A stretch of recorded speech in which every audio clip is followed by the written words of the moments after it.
मुसलमानों, तुम्हारी औरतों में जो बदकारी का इर्तिकाब कर बैठी, उन पर अपने लोगों में से 4 शख्सों की शहादत लो।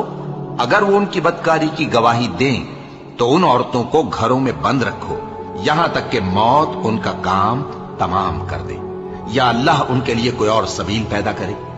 और जो 2 मर्द तुम में से बदकारी करें तो उनको ईजा दो, फिर अगर वो तौबा कर लें और नेकुकार हो जाएं तो उनका पीछा छोड़ दो। बेशक अल्लाह तौबा कबूल करने वाला है, मेहरबान है। अल्लाह उन्हीं लोगों की तौबा कबूल फरमाता है जो नादानी से बुरी हरकत कर बैठते हैं, फिर जल्द तौबा कर लेती हैं। बस ऐसे लोगों पर अल्लाह तवज्जो करता है और वो सब कुछ जानने वाला है, हिकमत वाला है। और ऐसे लोगों की तौबा कबूल नहीं होती जो सारी उम्र बुरे काम करते रहें, यहां तक कि जब उनमें से किसी की मौत आ मौजूद हो तो उस वक्त कहने लगे कि अब मैं तौबा करता हूं।